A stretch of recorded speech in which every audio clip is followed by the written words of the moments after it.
15장 3절의 말씀입니다. 다시 한번 봉독해 드리겠습니다. 여호와는 용사시니 여호와는 그의 이름이시로다. 아멘. 오늘 본문의 말씀은 홍해의 표적이 일어난 직후에 모세와 이스라엘 자손들이 불렀던 노래입니다. 이스라엘의 언약의 하나님께서는 홍해를 가르심으로 그의 백성을 바로와 그의 군대의 손에서 구원해 주셨습니다. 즉 이 홍해의 표적은 하나님의 놀라우신 구원의 사건인 것입니다. 그러므로 본문의 노래는 하나님께서 베푸신 구원에 대한 이스라엘 백성들의 신앙 고백이고 또 찬송입니다.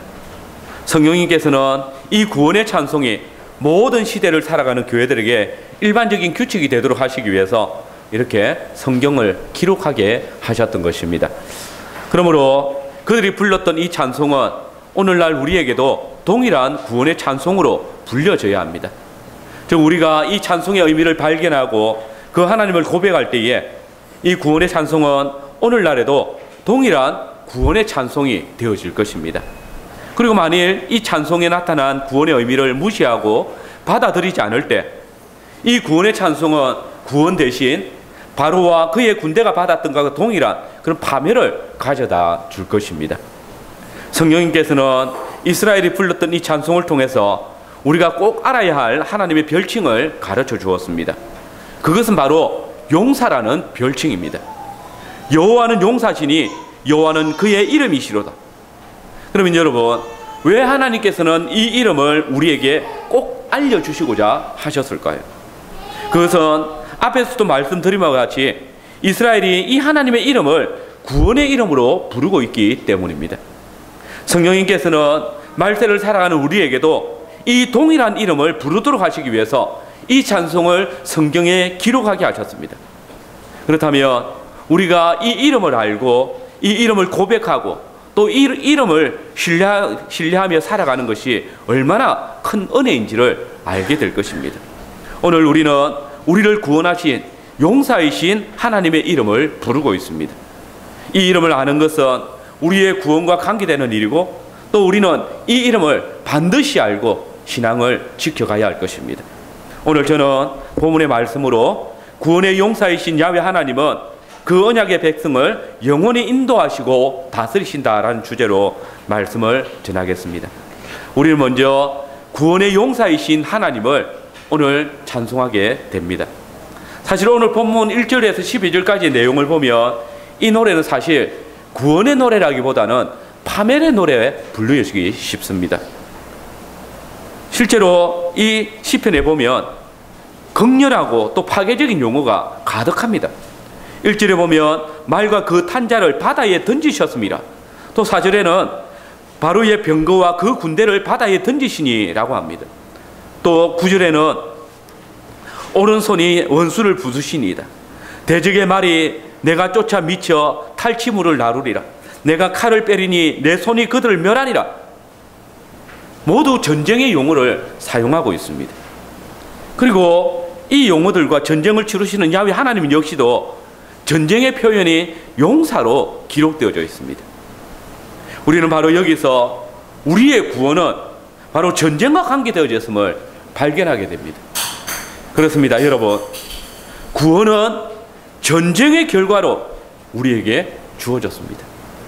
이스라엘 백성들이 애굽 땅 종되었던 집에서 구원함을 받을 수 있었던 것은 야훼 하나님께서 바로와 그 군대를 멸하심으로 그 전쟁에서 승리하심을 통해서입니다. 홍해의 찬송은 또한 그 전쟁의 승리를 우리에게 노래하고 있습니다.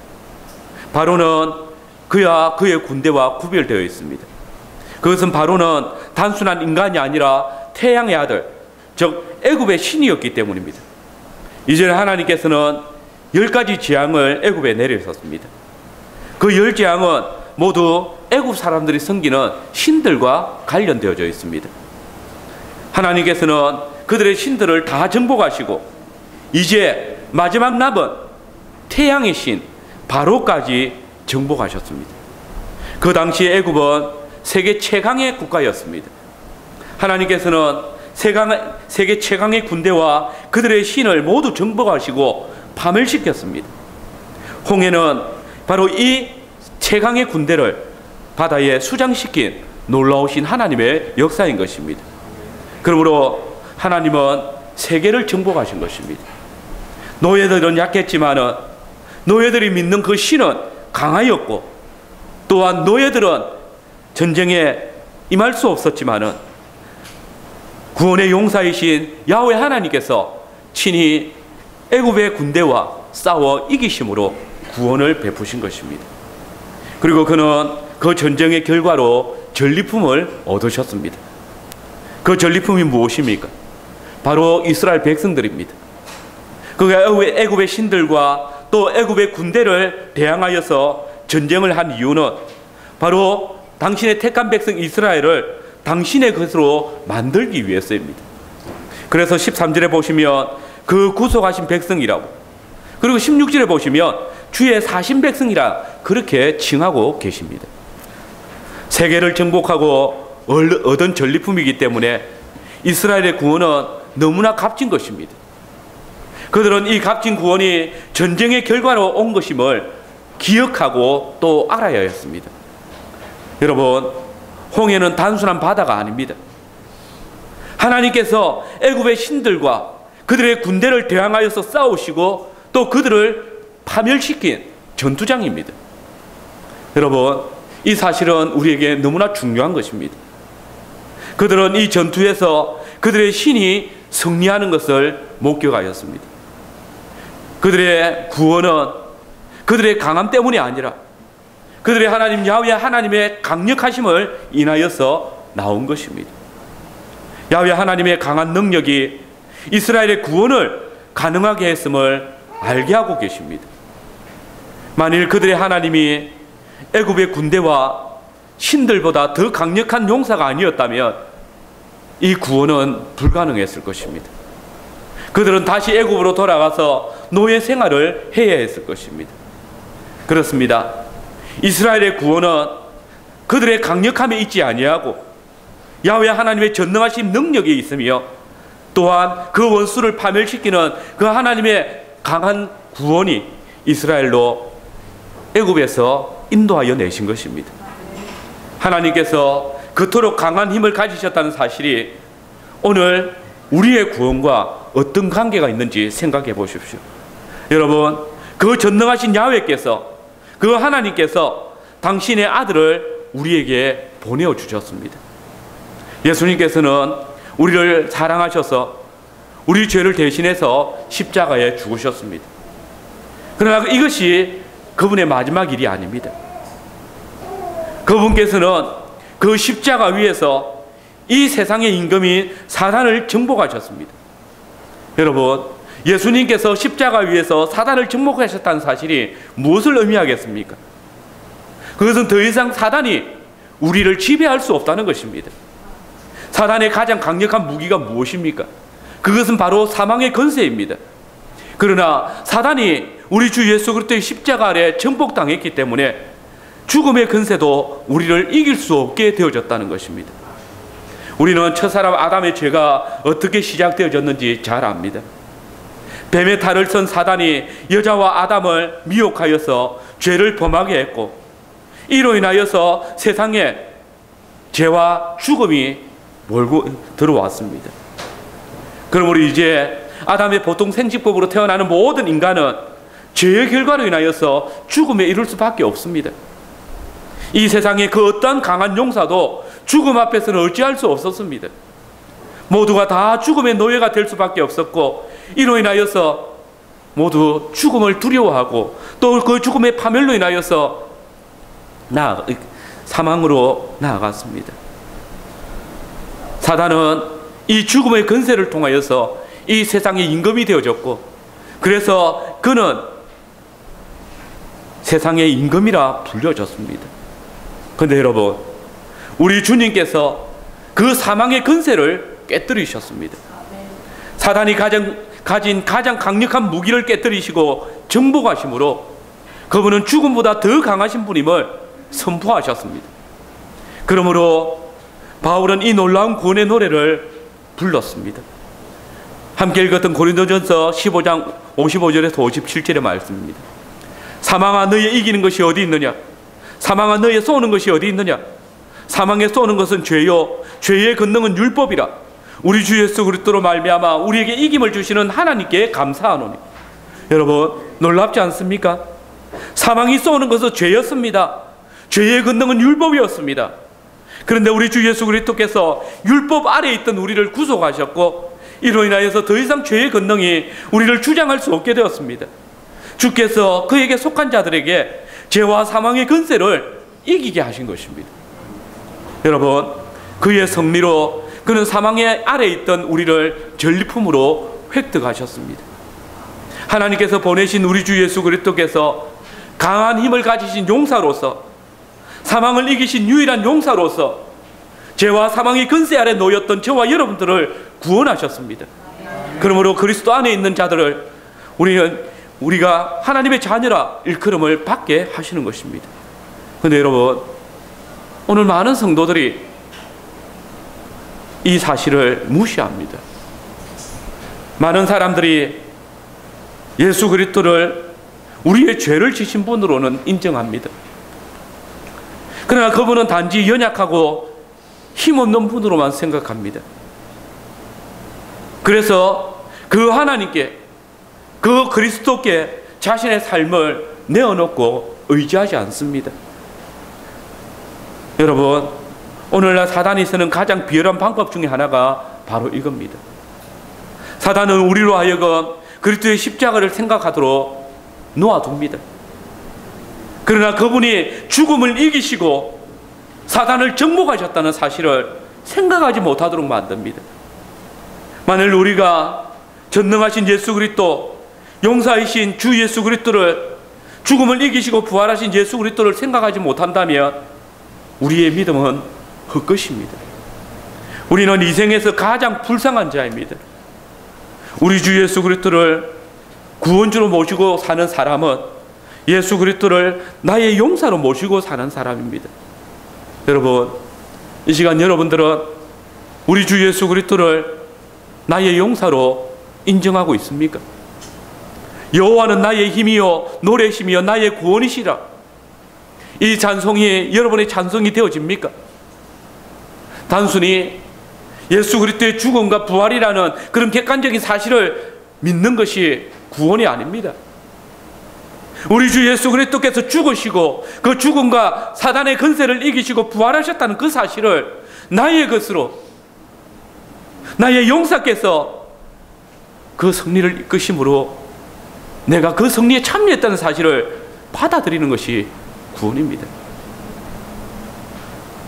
그분을 사망과 사단의 권세에 의해서 십자가에 달리신 분으로, 그리고 우리를 구속하시기 위해서 사랑과 긍휼을 베푸신 분으로 생각하고, 그분이 사단의 권세를 이기시고 주먹의 권세를 멸하셨다는 그 두려운 하나님이심을 생각하지 않는다면 우리는 하나님 앞에서 구원을 누릴 수가 없습니다. 여러분, 오늘 많은 사람들이 하나님을 경외하지 않습니다. 그래서 죄를 지어도 죄책감을 갖지 않습니다. 그분이 강한 용사라면 그분 앞에 살 수 있는 길은 그분의 편에 서는 길밖에 없습니다. 왜냐하면 그분이 강한 용사시라는 사실은 그분의 대적이 되는 모든 권세들은 다 그분 앞에 죽음을 면치 못할 것을 경고하고 있기 때문입니다. 그분의 권능과 힘을 아는 자는 가분이 그분을 대적할 수 없습니다. 보십시오. 그분은 바로의 병거와 그 군대를 바다에 던져버렸습니다. 그의 전투는 간신히 획득한 것이 아닙니다. 월등한 실력으로 이긴 것입니다. 5절과 10절과 16절을 보십시오. 큰 물이 그들을 덮으니 그들이 돌처럼 깊음에 내렸도다. 주께서 주의 바람을 일으키심에 바다가 그들을 덮으니 그들이 흉흉한 물에 납같이 잠겼나이다. 놀람과 두려움이 그들에게 미침에 주의 팔이 거물리나여 그들이 돌같이 고요하여 싸우며, 진실로 이스라엘 백성들은 그분의 대적들이 정말 그분 앞에 찍소리도 하지 못하고 물에 잠겨버렸다고 찬송하고 있는 것입니다. 그런데 여러분, 그분이 왜 싸우십니까? 바로 신음하는 자기 백성을 구원하시기 위해서, 애굽의 압제 아래 고통하는 자기 백성을 구원하시기 위해서 싸우시는 것입니다. 고난 당하는 자들의 하나님이 되셔서 그들과 함께 체류하시며 또 그 원수들을 물리치시고 오른손으로 그들을 장중복처럼 아끼시며 진노를 바라셔서 그 백성들을 구원하시는 것입니다. 여러분, 우리의 구원의 간격은 바로 여기에 있습니다. 그분의 힘이 너무나 강력하기 때문에 그가 획득한 승리는 흔들리지 않는 것입니다. 만일 우리가 예수 그리스도를 우리의 죄를 사하여 주신 분으로만 생각하고 강력한 전능하신 야훼 하나님으로 생각하지 않는다면 우리의 믿음은 헛것입니다. 그분이 전능하신 용사이심을 믿음으로 고백하십시오. 그때 그분의 그림자에 숨어 있을 때, 그분이 우리의 산성이 되시며 반석이 되심을 알고 그의 확실한 승리와 또 안전을 믿음으로 고백할 때에 우리는 그 하나님의 구원의 능력을 맛보게 됩니다. 우리의 구원의 근거는 주님께서 이 세상의 그 어떤 능력보다 강하시고 또한 가장 강력한 능력이었던 사단과 또 사망의 권세를 이긴 능력이 있음을 인정하고 또 그분에게 복종하는 것입니다. 두 번째로 우리의 인도자가 되시는 하나님이십니다. 13절 이하의 말씀에 보면 용사이신 하나님의 또 다른 모습을 우리는 보게 됩니다. 이스라엘 백성들은 단순히 용사이신 하나님을 구원주로만 찬송함으로 이 찬송을 끝내고 있지 않습니다. 13절 이하에 보시면 그들은 용사이신 하나님께서 그들을 약속의 땅으로까지 인도하신다라고 찬송합니다. 즉 용사이신 하나님께서 그들의 인도자가 되심을 노래하는 것입니다. 여러분, 이것은 놀라운 사실입니다. 하나님께서 홍해를 한 번만 가르셨는데 그 사건의 의미는 미래까지 이어진다는 것입니다. 1절에서 12절까지가 방금 있었던 그 홍해의 놀라운 표적을 노래한 것이라면 13절 이하는 이제 이 홍해로의 표적을 통하여서 우리에게 이김을 주시는 그 하나님의 미래의 승리에 대한 노래인 것입니다. 그들은 놀랍게도 그들이 아직 한 번도 만나지 못한 민족들을 언급하고 있습니다. 14절 15절의 말씀을 보십시오. 거기 보면 열방이 듣고 떨며 블레셋 거민이 두려움에 잡히며 에돔 방백이 놀라고 모압 영웅이 떨림에 잡히며 가나안 거민이 다 낙담하나이다. 여러분, 블레셋, 에돔, 모압 족속들, 이들은 다 가나안 땅 주위에 살고 있던 강한 용사들입니다. 블레셋 족속은 아주 강한 민족입니다.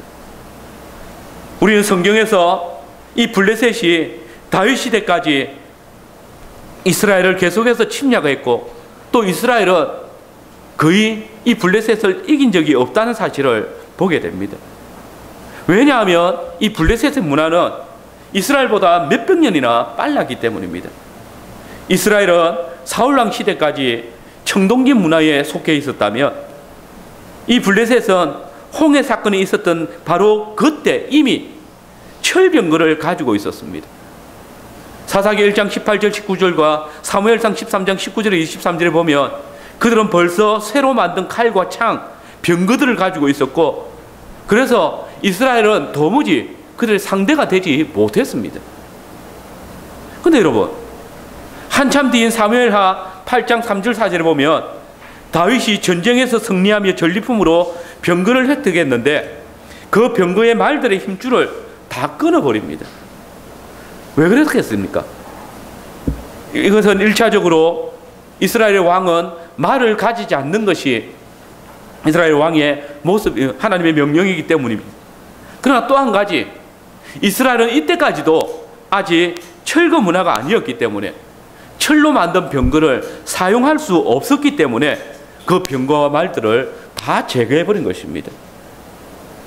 다시 말해서 이스라엘은 500년이 지나는 동안에도 블레셋과 싸울 수 있는 그런 상대가 되지 못했다는 것입니다. 또한 에돔은 야곱의 형 에서의 후손들입니다.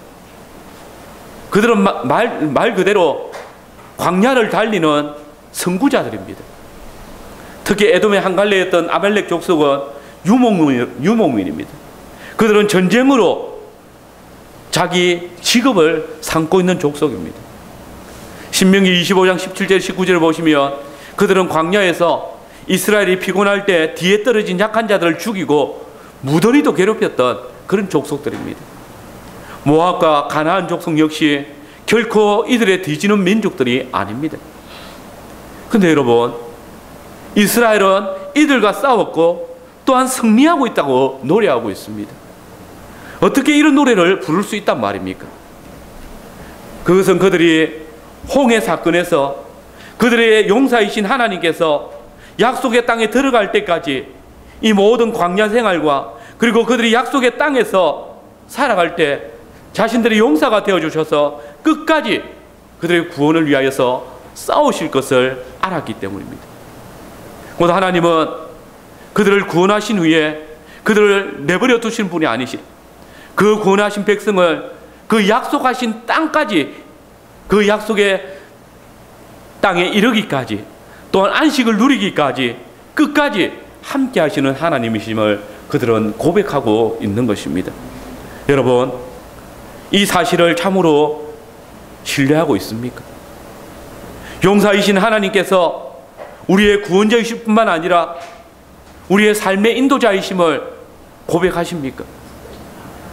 그렇다면 우리의 구원의 찬송을 노래하십시오. 내가 저에게 영생을 주노니 영원히 멸망치 아니할 터이요 또 저희를 내 손에서 빼앗을 자가 없느니라. 저희를 주신 내 아버지는 만유보다 크심에 아무도 아버지의 손에서 빼앗을 수 없느니라. 하나님께서 사랑하시는 자는 사망과 그 어떤 권세도 이길 수 없다라고, 우리를 아버지의 손에서 빼앗을 수 없다라고 찬송해야 합니다. 때로는 하나님의 인도하심이 우리의 생각과 다를 때도 있을 것입니다. 이스라엘 백성들은 민수기 21장에서 가나안 땅으로 들어갈 때 들어가고 나서 바로 다시 나오라는 명령을 받습니다. 심지어 신명기 2장을 보면 에돔, 모압, 암몬 족속의 땅을 완전히 둘러가게 하심도 경험합니다. 그러나 여러분, 확실한 것이 있습니다. 이렇게 하시는 것은 그가 능력이 없어서가 아니라는 것입니다. 그분은 당신의 약속을 반드시 이루시는 분이십니다. 아브라함과 이삭과 야곱에게 약속하신 땅에 이르기까지 그분은 그 백성들을 구원하실 뿐만 아니라 또한 끝까지 인도하시는 분이십니다. 그러므로 그들은 어떠한 어려움 가운데에서도 그 하나님의 약속을 의뢰하며 믿음으로 간다면 구원의 하나님께서 인도자가 되셔서 약속의 땅에 안전히 거하게 하실 것입니다. 이 홍해 사건을 기억하고 되새겨야 합니다. 또한 그들의 하나님은 이후로도 영원히 그들의 용사이심으로 그분이 인도하시는 길을 따라가야만 안전합니다. 블레셋이 강하다고 해서 그들을 하나님보다 더 두려워해서는 안 됩니다. 가나안 족속이 거대한 신장을 가진 거인이라고 해서 하나님보다 더 강하다고 생각할 수 없습니다. 아말렉이 그들의 뒤를 습격하더라도, 또 그들 중에 많은 사람들이 죽임을 당한지 할지라도 그들의 하나님이 힘이 없기 때문이라고 생각해서는 안 됩니다. 그들은 이미 홍해 사건을 통하여서 그들의 하나님 야훼께서 그 당시에 가장 강력한 애굽의 군대를 멸하시며 애굽의 신인 바로를 멸하였음을 보았기 때문입니다. 그 강한 용사께서 그들을 인도하고 계심을 확인했기 때문입니다. 여러분, 설교자는 교인들보다 하나님이 더 두려운 분임을 알아야 합니다. 심지어는 교회에서 쫓겨날지라도 하나님의 말씀을 바르게 선포하고 책망할 것을 책망하고 또 가르칠 것을 가르쳐야 합니다. 이것을 믿지 못하고 사람들이 교회에서 나를 쫓아낼 것을 인하여서 그들의 길을 가려주거나 사람들이 즐거워하는 헛하는 이야기로 설교하는 설교자라며 그 설교자에게는 구원이 없을 것입니다. 여러분, 예수 그리스도를 믿노라 하면서 하나님을 가장 두려운 분으로 고백하지 못하는 자에게는 하나님의 나라에서 설 자리가 없습니다. 오늘 많은 성도들이 세상에서 좀 더 나은 삶을 위해서 거짓말을 하고 불법을 행하고 불의를 행합니다. 하나님을 두려워하지 않습니다. 하나님께서 우리를 인도하시는 분을 고백하지 않습니다. 만약 오늘 이 자리에 그런 성도들이 있다면 엄숙히 자신이 하나님을 더 두려워하는지 돌아보아야 합니다. 과연 하나님께서 나의 인도자 되심을 고백하고 있는지, 나를 구원하신 분이 나의 인도자가 되시며 나를 하나님의 나라의 영광스러운 자리에 이르기까지 도우실 분임을 고백하는지 돌아봐야 합니다. 많은 성도들이 주님을 섬기는데도 환난과 핍박이 올 때에, 그리고 그런 상황 가운데에서 자신의 뜻대로 역사가 움직여지지 아니할 때에 하나님께서 과연 나의 인도자가 되신지 의심을 합니다. 그러나 여러분, 이것은 그분의 힘이 약하기 때문이 아닙니다. 도리어 이들이 하나님의 섭리와 인도에 대하여서 믿음이 없기 때문입니다. 그분은 역사를 그의 마음대로 움직이고 계신다는 그 사실을 우리는 오늘 홍해의 표적을 통하여서 보게 됩니다. 애굽의 군대가 강과 또 산에 막혀서 꼼짝달싹하지 못하는 이스라엘을 쫓아왔습니다. 그때 하나님께서 그들을 두렵게 했습니다. 이스라엘 백성들은 우리를 이곳에서 죽게 하려고 우리를 인도하여 내었느냐고 원망했습니다. 그러나 보십시오. 바로 이를 통하여서 하나님께서 애굽의 군대를 수장시키셨습니다. 진실로 이스라엘 백성들이 두려워하고 있을 그때에 바로 그들이 두려워하고 있는 홍해를 통하여서 애굽의 군대를 멸하시며 이스라엘을 구원하십니다. 여러분, 그분은 철저히 그분께서 약속하신 것을 이루어지도록 하시기 위하여서 일하시는 분입니다. 그분의 생각과 그분의 방법은 우리가 가장 좋다고 생각하고 가지고 있는 방법보다 더 치밀하고 또 좋은 것입니다. 그분이 우리의 인도자가 되신다는 사실을 믿으시기 바랍니다. 아멘. 그렇다면 그분이 우리를 가장 좋은 길로 인도하실 것입니다. 비록 우리가 보기에 어려운 길이고 우리가 보기에 더 나쁜 길처럼 보일지라도 주님은 바로 이 길을 통하여서 하나님의 선한 역사를 이루시는 것입니다. 오늘 많은 성도들이 하나님을 나의 용사로, 나의 인도자로 섬기기보다는 오히려 자기의 종으로, 마치 알라딘 요술 램프처럼 종으로 부리려고 합니다. 자신이 하나님의 약속 가운데 들어가야 하는데 오히려 자기의 요구대로 하나님께서 해주시기를 바랍니다. 하나님께서 약속하신 바를 기억하지 아니하고 자신의 요구대로 약속을 수정하기를 해주기를 요구합니다. 자신이 요구하는 무엇이든지 들어주셔야 하는 분으로 생각합니다. 이스라엘 백성은 강한 이방 민족들 사이에 살아야 했습니다. 그러나 그들은 이방 민족의 철병거와 칼보다 홍해를 가르시는 하나님이 더 두려운 분이심을 알아야 했습니다. 그것을 인정하지 않는 많은 자들이 광야에서 멸절했습니다. 그들은 홍해의 기적을 눈으로 본 자들이었습니다. 그들 중에 그 누구도 그 기적이 사실이며 믿지 못했던 자들은 없습니다. 그러나 보십시오. 그들은 그 기적 속에 나타나신 하나님을 믿지 못했습니다.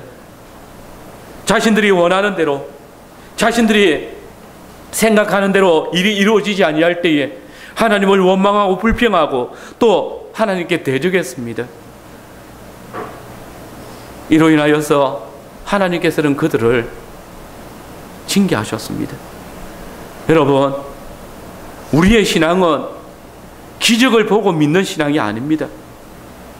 기적을 보이신 하나님을 믿는 신앙입니다. 아멘.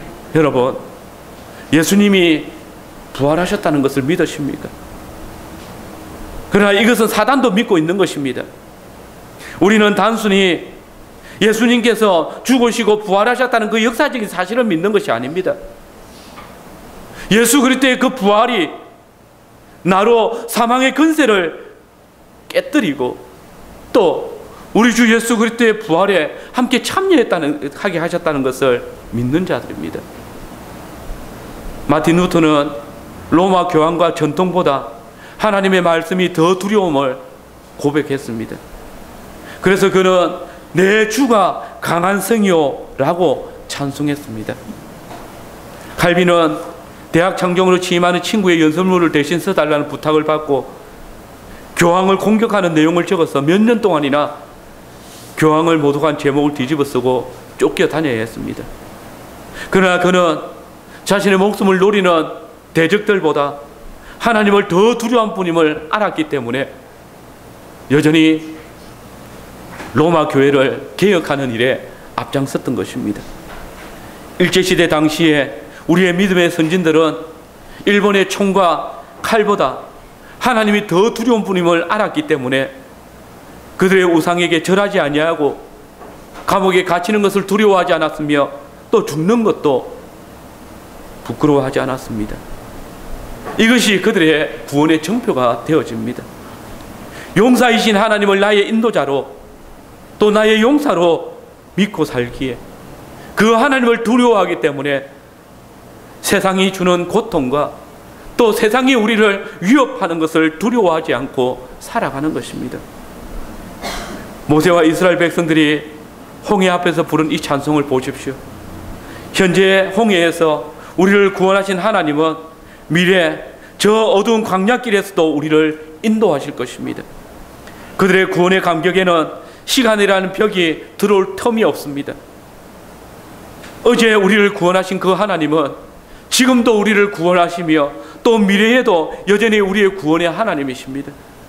어제 우리를 인도하신 그 하나님께서는 오늘도 우리를 인도하시고 또 우리가 주의 영광의 나라에 들어가기까지 영원히 인도하시는 하나님이십니다. 우리는 바로 이런 구원의 감격을 가지고 있습니다. 우리의 구원의 감격은 잠깐 있다가 사라지는 이 세상에 썩어질 것들과 다른 것입니다. 하나님의 구원을 경험한 자들은 그 구원이 여전히 우리의 구원을 이루고 있음을 노래하고 찬송합니다. 사랑하는 성도 여러분, 우리 주 예수 그리스도를 믿음으로 말미암아 구원을 받았습니까? 그렇다면 그 구원의 하나님을 이 시간도 찬송하시길 바랍니다. 우리의 모든 삶에서 우리를 인도하시고 또 도우시는 그 하나님을 뜨거운 가슴으로 찬송하시길 바랍니다. 새 노래로 여호와께 노래하라. 그 구원을 날마다 선포할지어다. 이 찬송이 우리의 찬송으로, 그 구원이 우리의 구원으로 날마다 선포되어지기를 바랍니다. 아멘. 마지막으로 우리의 영원한 왕이신 하나님이십니다. 그런데 여러분, 놀라운 사실이 한 가지 있습니다. 그들의 구원이 아직도 그 절정에 이르지 않았다는 것입니다. 용사이신 하나님, 그리고 그들을 인도하시는 하나님만으로 그들은 그 찬송을 거치지 않았습니다. 그들은 놀랍게도 500년이나 지난 뒤에 지어지는 성전을 노래하고 있습니다. 우리 17절에서 18절 말씀을 같이 한번 읽어보겠습니다. 출애굽기 15장 17절 18절입니다. 같이 읽겠습니다. 주께서 그들을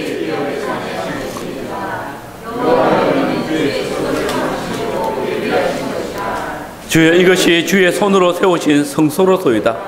여호와의 다스리심이 하였더라. 여러분, 여기 이 주의 기업에 사는 예루살렘, 즉 시온산을 의미합니다.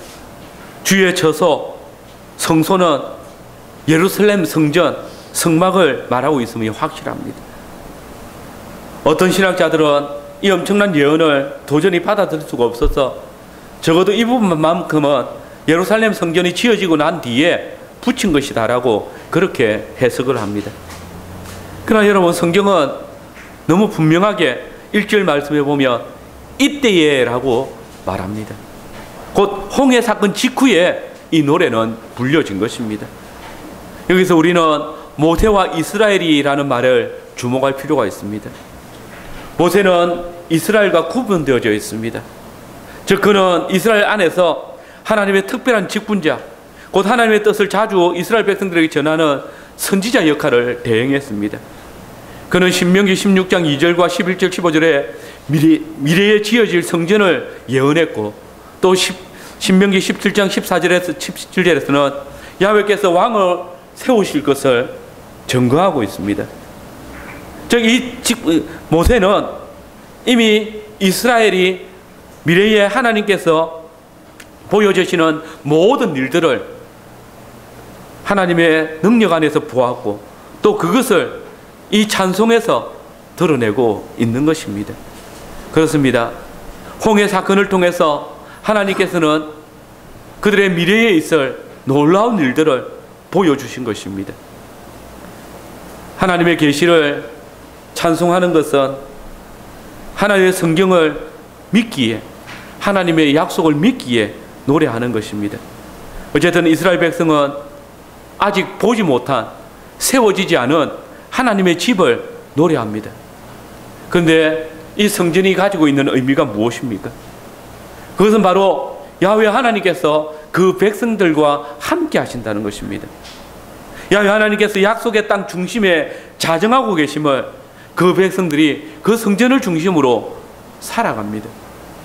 여러분, 야훼의 성전은 단순히 임재가 아니라 하나님의 보좌가 있는 곳입니다. 솔로몬과 같은 왕이 시온성에서 다스리지만은 시온의 중심은 왕궁이 아니라 성전입니다. 그들의 참된 왕의 보좌가 바로 성전에 있습니다. 그래서 그들은 18절에서 야훼의 다스리심이 영원 무궁하시다라고 노래한 것입니다. 그렇습니다. 그들의 찬송의 핵심은 구원의 야훼는 나의 용사이실 뿐 아니라 인도자이실 뿐만 아니라 우리의 영원한 왕이시다라고 찬송하는 것입니다. 왕의 백성은 왕이 세운 법도와 율례를 따라야 합니다. 폭군은 자기 백성을 착취하기 위한 법을 세우지만은 그 백성을 사랑하시고 또 전쟁에서 그 백성을 앞서서 싸우시는 야훼의 왕은 결코 그 백성을 해롭게 하지 않습니다. 왕은 백성을 사랑하는 자신의 뜻을 법으로 세우고 그 백성은 그 법을 지킴으로 왕의 존경과 또 충성을 보게 됩니다. 이스라엘의 이 찬송은 홍해에서의 구원 사건으로 인해서 그들이 완전히 야훼 하나님께 복종하겠다는 고백을 담고 있습니다. 이것이 바로 그들이 고백한 구원의 절정입니다. 외부적으로는 강한 힘과 또 내부적으로는 자기 백성을 사랑하는 왕이 그들을 다스립니다. 그러므로 그 백성은 더 이상 바랄 것이 없습니다. 그 왕이 세운 법을 지킴으로 그들은 참된 자유와 또 평화와 안식과 기쁨을 누리게 될 것입니다. 그런 의미에서 그 왕의 법은 속박이 아니라 자유의 정표이며 구원의 놀라운 약속입니다. 오히려 그 법을 떠날 때 그들은 그 왕의 대적이 되고 주의 이방에게 다시 식민지가 되어서 자유를 박탈당하게 될 것입니다. 예수님께서는 자신을 성전이라고 하셨습니다.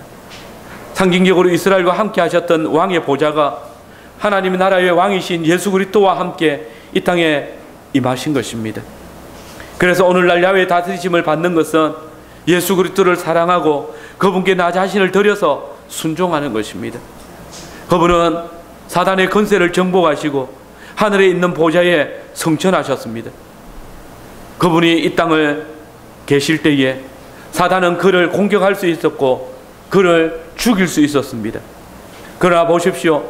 그분이 사망의 권세를 이기시고 부활 성천하셨을 때 더 이상 마귀는 예수님을 공격할 수 없습니다. 그는 가장 위대한 하늘 보좌에 앉으셨고 또 그 증거로 오순절에 당신의 교회에게 성령을 보내주심으로 우리와 영원히 함께 하십니다. 거룩하신 하나님께서 이제는 항송하게도 당신의 영광스러운 보좌에 우리를 인도하시고 또 그 보좌의 좌우에 앉게 하셨습니다. 우리로 함께 주와 왕노릇하게 하십니다. 그러므로 만일 그리스도를 사랑하지 않고 그분이 보내신 성령님께 순종하지 않는 자는 하나님이 베푸신 그 구원을 멸시하는 것입니다. 홍해 사건이 그 당시에만 유효한 것이 아니라 그 위에 전혀 영향을 끼치 못하는 사건이라고 비웃음을 받습니다. 그러나 기억하십시오. 이 홍해 사건은 바로 우리 주 예수 그리스도를 통하여서 우리를 죄와 사망의 권세에서 이기신 그 십자가의 사건을 보게 합니다. 예수 그리스도를 사랑하고 그의 왕되심을 인정하는 자는 그가 보내신 성령님께 순종할 것입니다. 성령의 말씀인 성경을 묵상하고 그 말씀대로 살려고 노력할 것입니다. 여러분, 이것이 우리의 구원의 찬송이 되어져야 합니다. 오늘 하나님의 말씀을 가까이 하지 않고 말씀 선포를 들으려고 하지 않는 자들이 있습니다. 그러나 이는 그 구원의 찬송을 누리고자 하지 않는 것입니다. 말씀을 전하는 자는 자신의 뜻과 생각과 경험이 아니라 왕이신 하나님의 말씀과 뜻을 전해야 합니다. 그것이 그들의 구원의 찬송이 되어집니다. 사업을 하는 자는 왕의 뜻대로 사업을 해야 합니다. 불법을 행하고 또 이것을 통해서 많은 돈을 버는 것이 그 왕을 왕되게 하는 것이 아닙니다.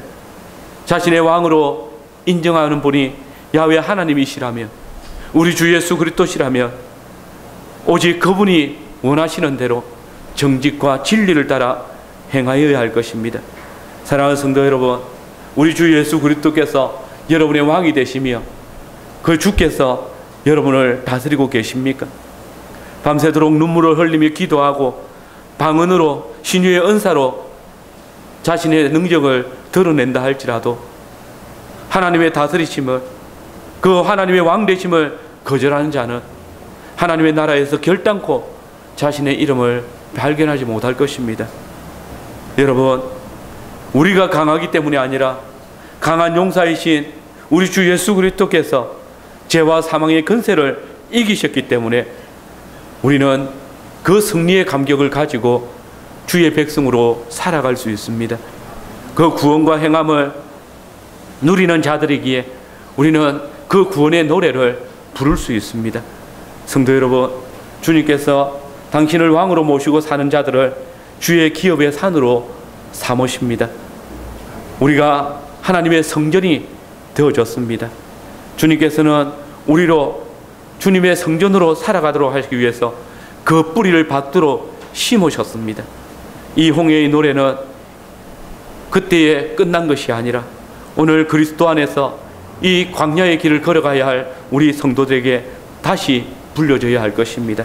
진실로 여러분의 삶 속에 이 홍해의 노래가 계속적으로 불려져서 우리의 용사가 되시며 또 우리의 인도자가 되시고 우리의 영원한 왕이 되시는 그 주와 함께 동행하는 성도들이 되시기를 바랍니다.